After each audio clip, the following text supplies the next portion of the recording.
Assume someone has a pre-existing medical condition and cannot get health insurance. What would you do about it? Well, it's not the president's responsibility to make sure that anybody has health insurance. Let's look at St. Jude Hospital for a moment. They take care of children that have cancer. They don't charge the families a dime. They thrive off of private voluntary contributions. Governor Johnson?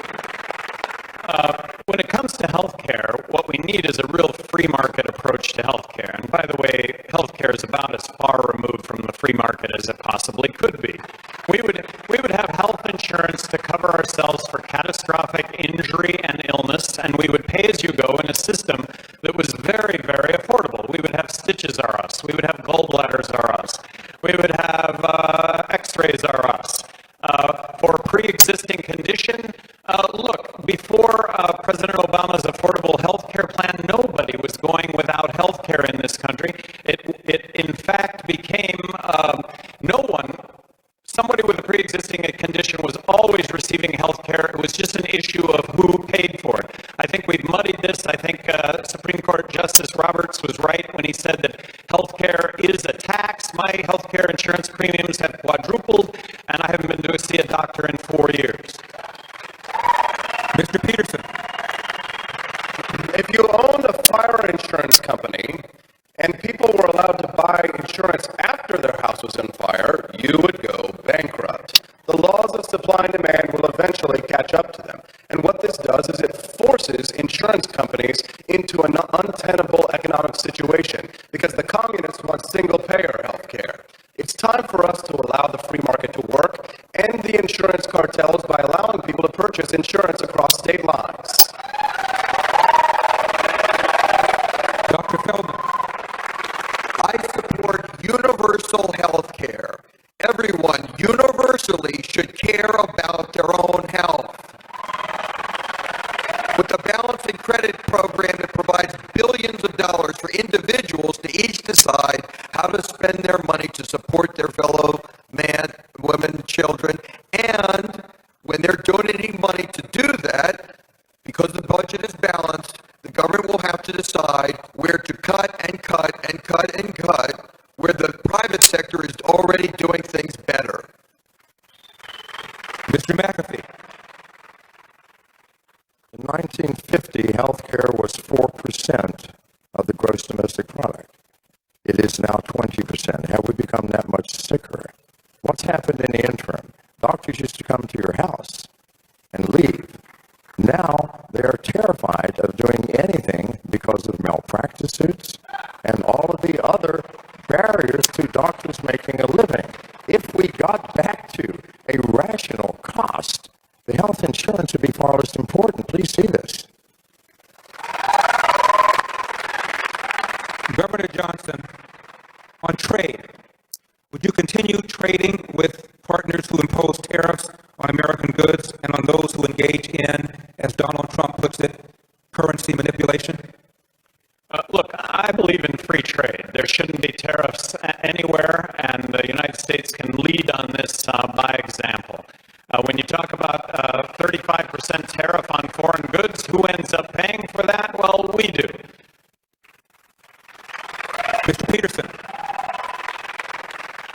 If foreign countries want to throw rocks in their harbors, let them. We should be the beacon of liberty and free trade. Even Paul Krugman believes that free trade lifts people out of poverty. 1 billion lives saved due to free market capitalism and free trade, and as President of the United States, that's what I would champion.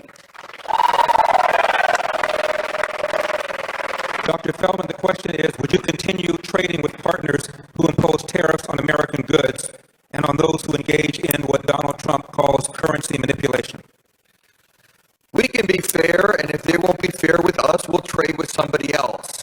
I have a big trade deficit with my barber. I give him money, he gives me haircuts. He never gives me money. We need free trade, and free trade doesn't need an agreement. Mr. McAfee. Yes, free trade does not need a government approval. If there is a tariff on goods and services, and I'm a private business, and I'm checking around and going, you know what, that still makes sense. I can do it. If not, it's a big world, and everyone is producing something. Mr. Perry. The Federal Reserve currently is currency manipulation.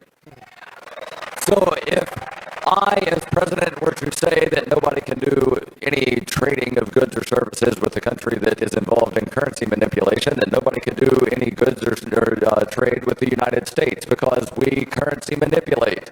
Regarding free trade, I've got it written right here. It says that no government shall interfere with the trade of goods or services. That's all you need for free trade agreements.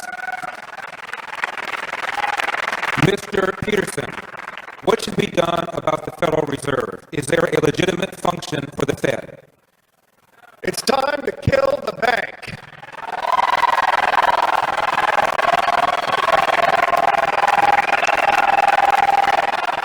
As Andrew Jackson said, you are a den of vipers, and I will rout you out, and by God, I will rout you out. And the Federal Reserve can be ended not through an act of Congress, but through competition.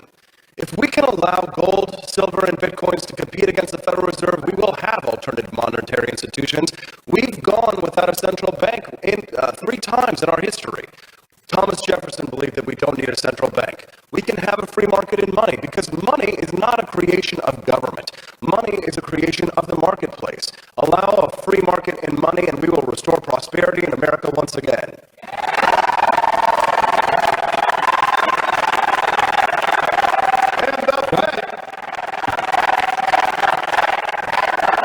Dr. Feldman, it appears the Fed is not very popular in the room. First, and the Fed, and the Fed, and the Fed, and then, and the Fed.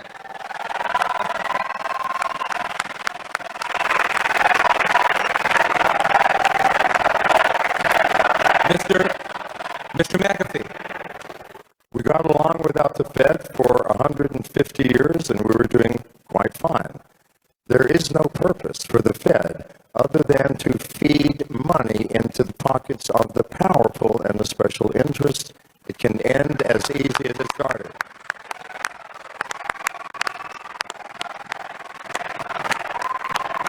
Mr. Perry. Let's repeal the legal tender laws that caused Bernard von Nothaus to go to prison for competition with the Fed, and then we can end the Fed.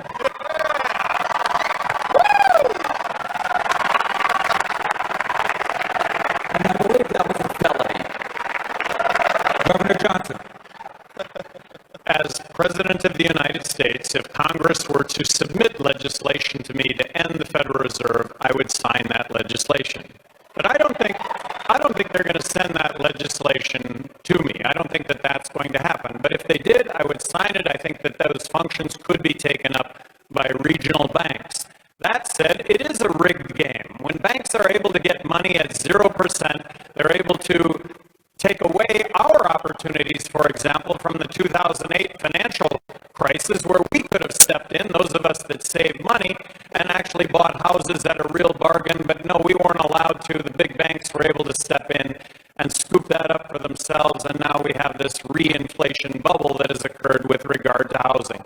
So it is a rigged game. We need to audit the Federal Reserve. I think the reason why we haven't had a bill to audit the Federal Reserve is just how frightening it might be to find out how many assets, in fact, they are buying all across the world, and that might cause a collapse of sorts if that were actually known.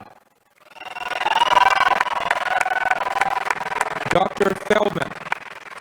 Feldman, what government cabinet departments would you eliminate? I wouldn't eliminate any one of them. I would let the American people eliminate all of them by replacing them with voluntary private sector programs that are more efficient, more productive, and better for America. Mr. McAfee, what government cabinet positions would you eliminate? I think every cabinet position is merely an avenue to spend money unnecessarily that we have sweat hard to provide to the government. All of them, and we'll start from scratch to see what's needed after everything everything is gone. Mr. Kerry, are there any government cabinet positions you would retain? No. The question is, which one would I eliminate first? And, well, let's just go alphabetical. That's the easiest way. Governor Johnson. Of course, as President of the United States, it's subject to what Congress submits to you at the end of the day. Count on me to sign off on any legislation that abolishes any federal agency. But those that come to mind, if I were the dictator and could wave a magic wand, would be the Department of Commerce, Housing and Urban Development, Education. I realize this is not a cabinet agency, but an agency that Drug Enforcement Administration, NSA. NSA is an executive order, 12333, signed under Truman. Turn the satellites away from us, please. Turn them on the enemies. Well, ostensibly, it's been turned on the enemies, us, and this is the government. This is tyranny. Mr. Peterson, what government cabinet position would you eliminate? Well, I'm from Missouri, and we love our guns and our whiskey, which is why I think that the ATF, the Alcohol, Tobacco, and Firearms industry, ought to be a store, not a government agency.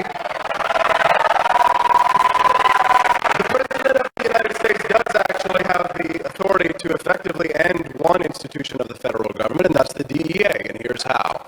We can end the federal war on drugs by instructing the chief of the DEA to set the federal drug schedule of all drugs to zero. This would effectively kick the war on drugs back to the states, and we could end the DEA that way.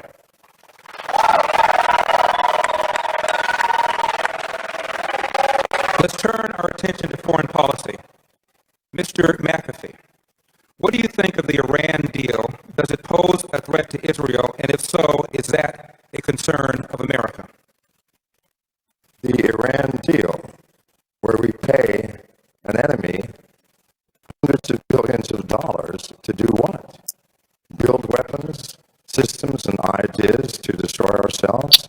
We need to get out of the internal affairs of all foreign nations, I'm sorry, and bring our troops home and stop giving military aid. Thank you.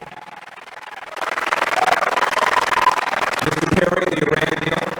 Despite the fear-mongering, Iran and the companies within Iran were not trying to build nuclear weapons. They were trying to build nuclear energy. The Iran deal allows them to continue doing that. However, there's a lot of U.S. taxpayer money that goes to Iran. So there are parts that are good, parts that are bad. I've not read the document, so I don't know if the good outweighs the bad, but probably not. Governor Johnson, the Iran deal?